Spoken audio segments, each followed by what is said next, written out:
بسم اللہ الرحمن الرحیم۔ اب یہاں سے امام ابن عابدین شامی علیہ رحمۃ و رضوان بعض ایسے قواعد بیان کر رہے ہیں جو ثابت شدہ ہیں اور مسلم ہیں، اور اس سے بلا ضرورت و حاجت انحراف نہیں کیا جائے گا۔ مثال کے طور پر، اور یہ بھی ہے کہ مطلب کس باب میں کس امام کے متعلق فتویٰ دیا جائے گا، ایک سمجھ لیے قاعدہ یا ضابطہ ہے، اور عموماً اسی کے مطابق عمل کیا جائے گا۔ مثال کے طور پر عبادات میں امام اعظم ابو حنیفہ علیہ رحمۃ رضوان کے قول پر ہی عموماً فتویٰ دیا جاتا ہے اور اس سے انحراف نہیں کیا جاتا۔ ایک دو مسائل ہو تو ان کی بات الگ ہے، ٹھیک ہے۔ اسی طرح اگر قضا وغیرہ کا معاملہ ہے، شہادات وغیرہ کا معاملہ ہے، تو امام ابو یوسف علیہ رحمۃ رضوان کے قول کے مطابق فتویٰ دیا جاتا ہے، اور اگر میراث وغیرہ کا معاملہ ہے تو امام محمد علیہ رحمۃ رضوان کے قول کے مطابق فتویٰ دیا جاتا ہے عموماً۔ اسی طرح اگر استحسان اور قیاس میں اختلاف ہو گیا تو عموماً کیا ہے، استحسان کے مطابق ہی عمل کیا جاتا ہے۔ یہ اور بات ہے، بعض لوگوں نے اختیار دیا ہے کہ قیاس پر بھی عمل کر سکتے ہیں، لیکن عام طور سے جو رجحان ہے کہ وہ استحسان پر ہی عمل کیا جائے گا، ورنہ بعض علماء کے مطابق 11 مسائل ایسے ہیں جہاں پر کیا ہے قیاس پر، یا بعض لوگوں کے مطابق 22-23 مسائل ہیں جو کیا ہے قیاس کے مطابق عمل کیا جائے گا۔ تو اس طرح سے بعض اصول و ضوابط بیان کر دیں گے جو آپ کے ذہن میں رہے گا تو انشاءاللہ مفید ہوگا۔ دیکھیں، وہاں ہونا ضوابط محررہ، اور یہاں پر کچھ ضوابط تحریر کیے ہوئے ہیں جو عقل مندوں کے نزدیک ثابت شدہ ہیں۔ فی کل ابواب العبادات، عبادات کے تمام ابواب میں امام اعظم ابو حنیفہ علیہ رحمۃ رضوان کے قول کو مطلقاً ترجیح دی گئی ہے، ما لم تصح عنہ روایت بہ الغیر اخذ، جب کہ ان سے کوئی دوسری روایت صحیح نہ ہو جس سے غیر نے اخذ کیا ہو، جیسے کہ اس شخص کے لیے تیمم جس نے تمر کو نبیذ بنا لیا ہو، ٹھیک ہے۔ تو یہاں کیا ہے، امام کے قول کے مطابق کیا ہے، تمر سے اگر نمیز بنا لیا ہے اور مائع مطلق موجود نہیں ہے یا کوئی طرح کا پانی موجود نہیں جس کو استعمال کر سکتا ہے، تو تمر کے پانی سے کیا ہے، جس کو نمیز بنا لیا ہے وضو کر سکتا ہے۔ لیکن امام سے دوسری روایتیں اس میں موجود ہیں، ٹھیک ہے، اس لیے امام کے قول کو یہاں پر چھوڑ دیا گیا، اور وہ روایت جو دوسرے لوگوں کے موافق ہے کیا ہے، اس پر عمل کیا گیا، ٹھیک ہے۔ وَكُلُّ فَرْعٍ بِالْقَضَاءِ تَعَلَّقَ، اور ہر وہ فرعی مسئلہ جو قضا سے متعلق ہے، یا کوئی بھی مسئلہ ہے جو قضا سے متعلق ہے، امام ابو یوسف علیہ رحمۃ رضوان کے قول کا اس میں انتخاب کیا گیا ہے۔ وفی مسائل ذوی الارحام قد افتوا بما یقولہ محمد، اور ذوی الارحام کے مسائل میں امام محمد کے قول کے مطابق فقہاء کرام نے فتویٰ دیا۔ ورجحوا استحسانهم على القیاس الا مسائل وما فيها التباس، اور فقہاء کرام کے استحسان کو قیاس پر ان علماء کرام نے ترجیح دی، مگر بعض مسائل اور جس میں التباس ہوا، یعنی چند ہی ایسے مسائل ہیں جہاں پر قیاس کو ترجیح یا رجحان حاصل ہے، ورنہ عام طور سے کیا ہے، استحسان پر عمل کرتے ہیں۔ بعض کے مطابق قورا، بعض کے مطابق 11، اور بعض کے مطابق 22 یا 23 ہیں۔ تو اگر وہ چیز آپ کے ذہن میں رہے کہ یہ 22-23 مسئلے ہیں جہاں پر قیاس پر عمل کیا جاتا ہے استحسان کے بالمقابل، تو کہیں بھی استحسان آئے گا تو آپ بالکل رجحان پکڑ سکتے ہیں کہ فقہا کا رجحان کیا ہے، ٹھیک ہے۔ وظاہر المروی لیس یعدل عنہ الی خلاف ذی نقل، اور ظاہر مروی جو ہے اس سے عدول نہیں کیا جائے گا اس کے خلاف کی جانب جبکہ نقل کیا جائے، یعنی ظاہر جو مذہب ہے اسی پر عمل کیا جائے گا، اس کے خلاف اگر کوئی بات منقول ہو تو کیا ہے، اس سے عدول نہیں کیا جائے گا۔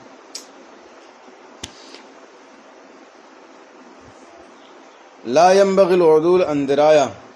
اور درایت سے عدول جائز نہیں ہے جبکہ اس کے موافق روایت موجود ہو، یعنی روایت دلیل ہے اور قول بھی اس کے موافق موجود ہے، تو ایسی صورت میں کیا ہے، آپ اس سے عدول نہیں کر سکتے۔ وَكُلُّ قَوْلٍ جَاءَ يَنْفِي الْكُفْرَ عَنْ مُسْلِمٍ وَلَوْ ضَعِيفًا أَحْرَى، اور ہر وہ قول جو کسی مسلم سے کفر کی نفی کرے اگرچہ وہ ضعیف ہے تو وہی قابل قبول ہے، یعنی اگر کوئی بھی احتمال ایسا نکلتا ہے جو شرعی طور پر اس کو کفر سے بچا لے، اگرچہ وہ ضعیف سے ضعیف تر ہو، تو ہمیں فتویٰ کیا ہے؟ اس کے عدم کفری کا دینا ہے، اس کے مسلمان ہونے کا دینا ہے، اور یہ نہیں کوشش کرنا ہے کہ کسی طرح اس کو اسلام سے خارج کر دیں یا کسی طرح اس پر کفر کا فتویٰ لگا ہی دیں، ایسا نہیں کرنا ہے، ٹھیک ہے؟ ہم یہ کسی پر الزام نہیں لگاتے، لیکن لگتا ہے کبھی کبھی، احساس ہوتا ہے، ہم کسی پر یہ نہیں کہتے کہ وہ ایسا کرتے ہیں، لیکن ایسا اگر کوئی کرتا ہے تو یہ غلط ہے، اسے قتل نہیں کرنا چاہیے، ٹھیک ہے؟ اور جہاں تک گنجائش ہے اسے کفر سے بچانے کی کوشش کرنی چاہیے، اگرچہ ضعیف روایت ہے۔ ہاں، وہ ساری چیزیں آپ کو معلوم ہے کہ کب ہمارا بچانا اسے فائدہ مند ہوگا، سود مند ہوگا، اور کب ہمارا بچانا اسے سود مند نہیں ہوگا، یہ تو معلوم ہی ہے۔ اگر کوئی بات کہتا ہے اور اس میں متعدد احتمالات ہیں اور ہم کو نہیں معلوم کہ اس نے کون سا احتمال مراد لیا ہے، تو ہم تو یہی کہیں گے کہ وہ مسلمان ہے، اس پر کفر کا حکم نہیں ہوگا یا وہ کافر نہیں ہوگا، لیکن یہ جو ہم نے تعویل کی ہے یہ اسے کب نفع دے گا؟ جب اس نے کفر مراد نہ لیا ہو۔ اگر اس نے کفر ہی مراد لیا ہے تو یہ ہمارا تعویل کرنا یا ہمارے رجحان کو بتانا اسے کوئی فائدہ نہیں دے گا، ٹھیک ہے؟ وَكُلُّ مَا رَجَعَ عَنْهُ الْمُجْتَهِدُ، اور ہر وہ مسئلہ جس سے مجتہد رجوع کر لے وہ منسوخ کی طرح ہو گیا، تو اس کا غیر جو ہے وہی قابل اعتماد ہے۔ یعنی مجتہد نے جس سے رجوع کر لیا وہ گویا کہ منسوخ ہو گیا۔ جس طرح ہم منسوخ پر عمل نہیں کرتے ہیں، اسی طرح یہاں جس قول سے مجتہد رجوع کر چکا ہے اس قول پر بھی عمل نہیں کریں گے، اور جس قول پر اب اس کا عمل ہے اس کے مطابق ہم چلیں گے، ٹھیک ہے؟ وَكُلُّ قَوْلٍ فِي الْمُتُونِ اثبت فذلك ترجیح له ضمنا اتا، اور ہر وہ قول جو متون میں موجود ہے، وہ متون میں ثابت کیا گیا، رکھا گیا ہے، تو وہ اس کے لیے ضمناً ترجیح ہے۔ یعنی متون یا اصحاب متون جو ہیں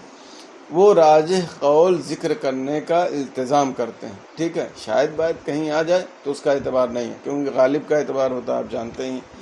تو اس لحاظ سے ضمناً اس کی تصحیح حاصل ہے، یعنی اگر متون میں موجود ہے تو آپ یہ کہہ سکتے ہیں کہ مسئلہ یہی راجح ہے، یہی صحیح ہے، یہی درست ہے۔ ہاں، تحقیق کی بات آئے اور کہیں غیر راجح کو انہیں ذکر کر دیا، شاید بات تو الگ بات ہے، لیکن عموماً جو ہوگا اسے تصحیح کا درجہ، اس کے رجحان کا درجہ حاصل ہوگا۔ فرجحت علی الشروع، تو متون کو شروع پر ترجیح دی گئی، اور شروع کو فتاوی، پرانے فتاوی پر، قدیم فتاوی پر، جس میں رجحان کی حیثیت ہے۔ ما لم یکن سواہ لفظا صحیحا، جب تک کہ اس کے سوا لفظی طور پر اس کے سوا کی، اس کے علاوہ کی تصحیح نہ کی گئی ہو۔ فالارجح الذی بہ قد صرح، تو راجح وہی ہے جس کے بارے میں صراحت کر دی گئی۔ یعنی متون میں جو مسائل موجود ہے وہ ضمناً اس کی تصحیح ہے۔ کیا ہے ضمناً؟ یعنی صراحتاً یا وضاحتاً اس کی تصحیح نہیں ہے، اس بیس پر اس کی تصحیح ہے کہ اصحاب متون راجح اور صحیح قول ذکر کرنے کا التزام کرتے ہیں۔ تو چونکہ بہرحال ایک پہلو ہے کہ ہو سکتا ہے غیر راجح بھی کہیں ذکر کی ہوں، اور ایسا ہے بھی، تو اس لیے کہا کہ ضمناً یہ تصحیح ہے۔ اسی لیے آگے چل کے کہا کہ اگر ضمناً جو تصحیح یعنی متون میں مسئلہ موجود ہے اور کوئی ایسا مسئلہ ہے جس کی فقہاء کرام یا جو اصحاب ترجیح وغیرہ انہوں نے صراحت کر دی ہے کہ یہی مسئلہ صحیح ہے یا یہی مسئلہ راجح ہے، اور وہ متن میں جو مسئلہ موجود ہے اس کے خلاف ہے، تو اب جب صراحت کر دی جائے گی تو ضمناً پر صراحت کو فوقیت حاصل ہوگی، ٹھیک ہے؟ کیا الصراحہ فوق الدلالہ، ٹھیک ہے؟ تو متون میں وہ دلالتاً ہے اس کی تصحیح یا ضمناً اس کی تصحیح ہے، لیکن جہاں پہ صراحت کر دی تو بہرحال یہ بالکل واضح ہے، یہ ضمناً اس کی تصحیح نہیں ہے۔ لہذا اگر ان دونوں میں کوئی مقابلہ ہوا یا اختلاف ہوا تو جس کی صراحت ہے اس کو فوقیت دی جائے گی، لیکن اہل ہی ہو ترجیح دینے والا اور تصحیح کرنے والا، نااہل کا کوئی اعتبار نہیں، ٹھیک ہے؟ جمعت فی هذه الابیات قواعد ذکروها مفرقة فی الکتب وجعلوها علامة علی المرجح من الاقوال۔ ان ابیات میں ان قواعد کو میں نے ذکر کر دیا ہے جن کو فقہاء کرام نے مختلف کتب میں الگ الگ ذکر کیا ہے اور اقوال کے راجح ہونے پر اس سے علامت قرار دیا ہے۔ الفتویٰ فی العبادات علی قول الامام، ابھی اشعار کے اعتبار سے تھوڑی تشریح آپ نے دیکھ لی، امام ابن عابدین شامی علیہ رحمہ اس کی تفصیل کر رہے ہیں۔ الاولی ما فی شرح المنیہ للبرہان ابراہیم الحلبی من فصل التیمم، شرح المنیہ للبرہان جو برہان ابراہیم حلبی کی ہے، اس کے فصل تیمم میں ہے۔ حیث قال، فرماتے ہیں امام اعظم علیہ رحمت و رضوان کے لیے امام اعظم ابو حنیفہ علیہ رحمت و رضوان کے لیے خوبی ہے کہ ان کی نظر کتنی دقیق تھی، ان کی فکر کتنی گہری تھی، اور اسی وجہ سے علماء نے ان کے قول کے مطابق عبادات میں مطلقاً فتوے کو جائز قرار دیا۔ وہو الواقع فی الاستقراء، اور استقراء سے یہی ثابت ہے، ما لم یکن عنہ روایت، جب تک کہ آپ سے کوئی ایسی روایت نہ ہو جس کی تصحیح ہو، ٹھیک ہے، جیسے کہ مخالف کا قول مائع مستعمل کی طہارت کے بارے میں، والتیمم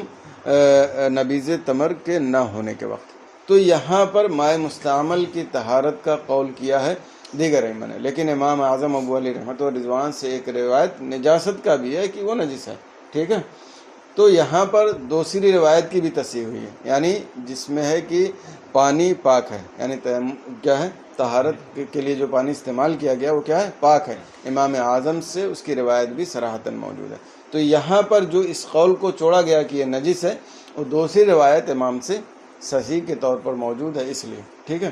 اسی طرح سے نبیذ تمر کے تعلق سے کہ پانی اگر موجود نہ ہو تو آپ کا قول تیمم کے تعلق سے بھی ہے اور یہ بھی ہے، تو تیمم کے تعلق سے آپ کا جو صحیح قول موجود ہے اس پر عمل کیا گیا اور اس کو چھوڑ دیا گیا۔ الثانیہ ما فی البحر قبیل فصل الحبس، جو البحر میں فصل الحبس سے پہلے ہے، قال وفی القنیہ من باب المفتی، اور القنیہ فرماتے ہیں کہ القنیہ میں باب المفتی میں ہے الفتویٰ علی قول ابی یوسف، امام ابو یوسف علیہ رحمت و رضوان کے قول پر فتویٰ ہے جس میں قضاء کا تعلق ہو آپ کے زیادہ تجربہ ہونے کی وجہ سے، ایسا ہی قضاء البزازیہ کے قضاء کے بیان میں ہے۔ اے لحصول زیادت العلم لہو بتجربہ، یعنی تجربہ کی وجہ سے آپ کو زیادہ علم حاصل ہونے کے سبب، یعنی جو یہ کہا گیا کہ امام ابو یوسف کے قول پر فتویٰ دیا جائے گا قضاء کا کوئی بھی معاملہ، چھوٹے سے چھوٹا بڑے سے بڑا، کیونکہ آپ نے قضاء کا عہدہ بہت طویل زمانے تک کیا ہے اور آپ کو تجربہ بہت حاصل ہے، اس لیے اس کے مطابق آپ کو فتویٰ دیا جائے گا، آپ کے مطابق ہی قول کے مطابق فتویٰ دیا جائے گا۔ اور تجربے کی یہاں پہ مثال دے رہے ہیں کہ تجربے سے مسئلہ بہرحال الگ ہوتا ہے، جیسے امام اعظم ابو حنیفہ علیہ رحمۃ اللہ رضوان نے، ہمارے امام نے پہلے یہ فرمایا تھا کہ حج نفل سے بہتر صدقہ کرنا، کیا ہے، حج نفل سے بہتر، دونوں نفل ہے لیکن حج نفل سے بہتر کیا ہے، صدقہ کرنا ہے۔ لیکن جب آپ نے حج کیا، تجربہ کیا، اس کی مشاکل کو دیکھا، تو آپ نے قول بدل دیا، رائے بدل دیا، اور آپ نے کہا کہ حج نفل کیا ہے، صدقہ سے اور بہتر ہے۔ اور میرے خیال سے حالات کے اعتبار سے اس میں ہونا چاہیے، جیسے ضرورت کیا ہے انسان کو۔ اب اگر ابھی مان لیں جیسے بہت سارے لوگ کہاں کہاں گھومنے جاتے ہیں، اور ایک مرتبہ نہیں کئی مرتبہ جاتے ہیں، بھائی عمرہ اور حج کرنا ہے تو بہت بڑی برکت کی بات ہے، لیکن اس کے علاوہ دوسری جگہوں پہ جاتے ہیں۔ لیکن اگر آپ اپنے علاقے میں دیکھ لیں، الگ دیکھ لیں، تعلیم معاملہ کتنی ضرورت ہے، اور کتنے غریب ایسے ہیں جو کھانے کے لیے پریشان ہیں یا تعلیم کے لیے پریشان ہیں، بہت ساری ضروری چیزیں ہیں۔ تو اگر آپ اس نیت سے اس نفل کو چھوڑتے ہو اور ضرورت آپ کو اس کی زیادہ ہے، تو میرے خیال سے جس کی ضرورت زیادہ اگر آپ اس پر عمل کرو گے، اس پر صدقہ کرو گے، اس پر خیرات کرو گے، تو یہی افضل ہونا چاہیے جو ضرورت کے مطابق کیا جائے۔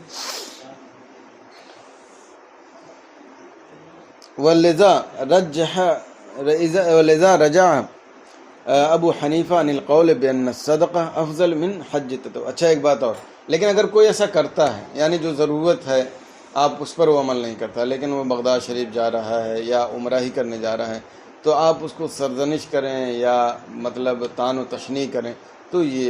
غلط ہے اور یہ اس کا رجحان ہے۔ ہم نے دیکھا میڈیا وغیرہ پہ بہت سارے لوگ کہ ارے یہ کرنا چاہیے، یہ ضرورت ہے، یہ کرتے ہیں۔ بھائی جب وہ بھی نفل ہے اور وہ بھی نفل ہے، اور ایک طرح سے صرف رجحان کا فرق ہے، نہ واجب ہے نہ فرض ہے، تو آپ اس پر طعن و تشنیع کسی کو نہیں کر سکتے، بالکل اس کی اجازت نہیں۔ ہاں آپ اس کو صحیح طریقے سے سمجھائیے، اس کو گائیڈ لائن کریے، اس کو بتائیے کہ اس کی ضرورت زیادہ ہے، آپ یہاں پر توجہ دیجیے، بس اتنا کر سکتے ہیں، باقی طعن و تشنیع کی یہاں کوئی گنجائش نہیں۔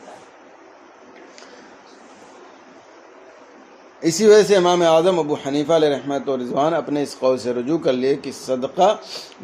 حج نفل سے بہتر ہے جب آپ نے حج کیا اور اس کی مشقت کو جانا۔ زیادہ فی شرح البیری علی الاشباح، اور شرح البیری علی الاشباح میں اضافہ کیا ہے کہ فتویٰ امام ابو یوسف کے قول پر ہے شہادات میں بھی، ٹھیک ہے۔ یہاں پر شرح البیری علی الاشباح اس میں اضافہ کیا، جیسے قضا کا تعلق تو متحقق تھا تو شہادات کا بھی اضافہ کیا، لیکن امام ابن عابدین شامی علیہ رحمۃ اللہ فرماتے ہیں کہ شہادات بھی ایک طرح سے اس کا قضا ہی سے تعلق ہے، تو جب قضا کہہ دیا تو سب شامل ہو گئے، اس کے اضافے کی ضرورت ہے۔ قلت لیکن ہی من توابع القضا، میں کہتا ہوں کہ یہ توابع قضا سے ہیں، ٹھیک ہے۔ وفی البحر من کتاب الدعوہ لو سکت المدعى علیہ ولم یجب ينزل منکرا عندہما اما عند ابی یوسف فیحبس الی ان یجیب، ٹھیک ہے۔ اور البحر کی کتاب الدعوہ میں ہے، اگر مدعا علیہ خاموش ہے، کچھ بولے ہی نہیں، اس سے کچھ پوچھا جائے تو کچھ بتائے ہی نہیں، جواب نہ دے، تو اس سے ان دونوں کے نزدیک منکر کے منزل میں اتار دیا جائے گا، یعنی امام اعظم ابو حنیفہ اور آپ کے شاگرد امام محمد علیہ رحمۃ اللہ کے نزدیک کیا منکر کے منزل میں اتار دیا جائے گا اور اسی کے مطابق فیصلہ کر دیا جائے گا۔ لیکن امام ابو یوسف علیہ رحمۃ اللہ کے نزدیک اسے قید کر دیا جائے گا یہاں تک کہ وہ کچھ نہ کچھ بولے، ہاں نہیں غلط صحیح جو بھی ہو، ٹھیک ہے، پھر اسی کے مطابق فیصلہ کیا جائے گا۔ اور امام ابو یوسف علیہ رحمۃ اللہ کے نزدیک اسے قید کر دیا جائے گا یہاں تک کہ جواب دے، جیسا کہ امام سرخسی علیہ رحمۃ اللہ نے فرمایا۔ والفتوی علی قول ابی یوسف، اور فتویٰ امام ابو یوسف علیہ رحمۃ اللہ کے قول پر ہیں جن کا تعلق قضا سے ہو، جیسا کہ قنیہ اور بزازیہ میں۔ فلذا افتیت بانہ یحبس الی ان یجیب، اسی لیے ہم نے فتویٰ دیا کہ اسے قید کیا جائے گا یہاں تک کہ جواب دے، یعنی امام سرخسی علیہ رحمۃ اللہ فرماتے ہیں کہ فتویٰ اسی پر ہوگا، کیا ہے کہ اسے قید کر دیا جائے یہاں تک کہ وہ جواب دے، پھر اسی کے اعتبار سے فیصلہ ہوگا۔ الثالثہ ما فی متن المنتقى وغیرہ فی مسألۃ القسمہ علی ذوی الارحام وبقول محمد یفتیٰ، متن المنتقى وغیرہ میں مسألۃ القسمہ علی ذوی الارحام میں ہے، وبقول محمد یفتیٰ، امام محمد علیہ رحمۃ اللہ کے قول پر فتویٰ دیا جائے گا۔ قال فی سکب الانہر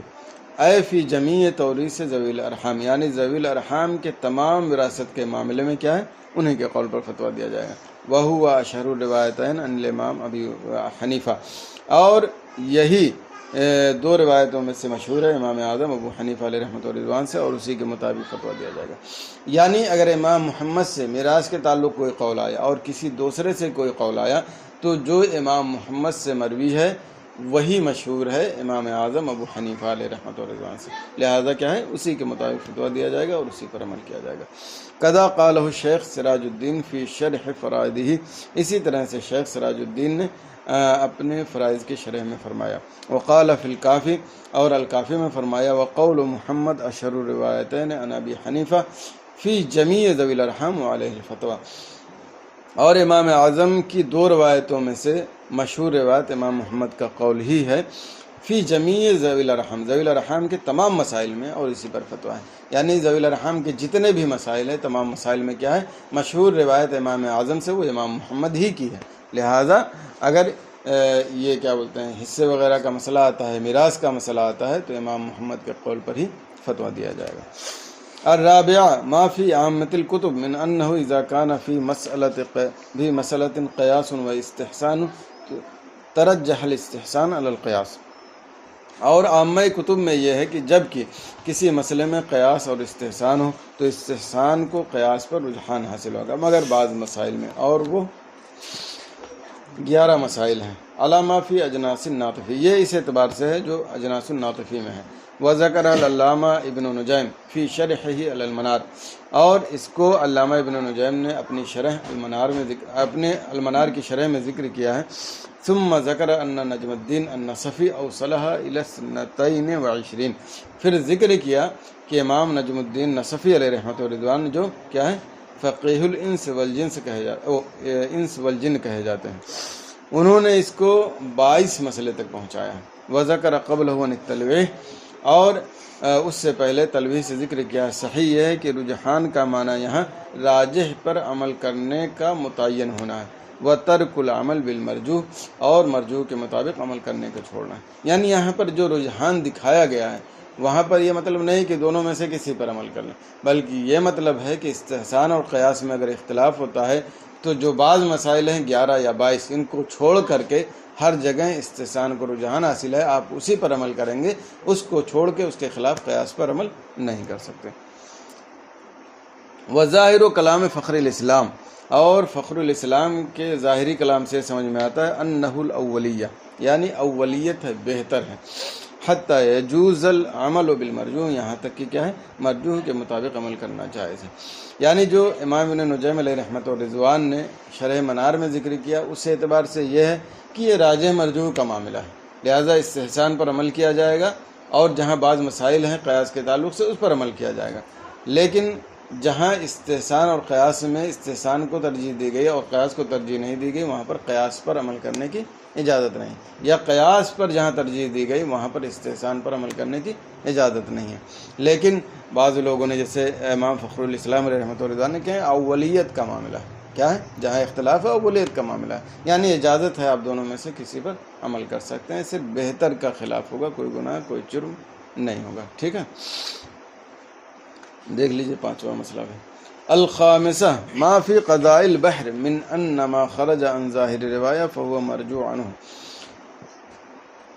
بحر کے قضاء کے بیان میں ہے کہ جو ظاہر روایت سے خارج ہو وہ مرجوع عنہ، ٹھیک ہے۔ والمرجوع عنہ لم يبق قولا للمجتہد، اور جو مرجوع عنہ ہو مجتہد کا قول باقی ہی نہیں رہ جاتا، جیسا کہ فقہاء کرام نے اس کا ذکر کیا ہے۔ وقدمنا عن انفع المسائل، اور انفع المسائل سے ہم نے اس کا ذکر کر دیا کہ قاضی مقلد اس کے لیے جائز نہیں ہے کہ وہ حکم کرے مگر ظاہری مذہب کے مطابق، لا بالروایہ الشاذہ، نہ کہ روایت شاذہ کے مطابق، الا ان ینص علی ان الفتوی علیہ، مگر جب کہ مشائخ کرام یا صاحب ترجیح وغیرہ کیا ہے فتوی کی صراحت کر دیں کہ وہ روایت شاذہ کے مطابق ہے۔ تو یہاں پر یہ بتا رہے ہیں کہ ظاہر الروایہ میں جو بھی مسئلہ موجود ہوگا وہی راجح ہوگا، اور جو نوادر وغیرہ میں یا روایت شاذہ وغیرہ میں ذکر ہوگا وہ مرجوع عنہ ہوگا، اس پر عمل کرنا جائز نہیں ہے، اور ایک مقلد اور مفتی کے لیے کیا ہے، ظاہر مذہب کے مطابق ہی فتویٰ دے۔ ہاں اگر اصحاب ترجیح اور مشائخ کرام وغیرہ نے صراحت کر دی ہے کہ روایت نادرہ پر ہی فتویٰ ہے اور ظاہر الروایہ کو چھوڑ دیا گیا ہے، تو ایسی صورت میں اب کیا ہے، روایت نادرہ پر ہی عمل ہوگا۔ جیسے بہت سارے مسائل آپ کے سامنے ہیں، ٹھیک ہے۔ تو بہرحال یہ سارے قواعد ہیں، ہمیں ذہن میں رکھنی چاہیے، اور انشاءاللہ باقی کی تفصیل اگلے سبق میں ہم کریں گے۔ آج کے دن اسی پر اکتفا کرتے ہیں۔ السلام علیکم ورحمۃ اللہ۔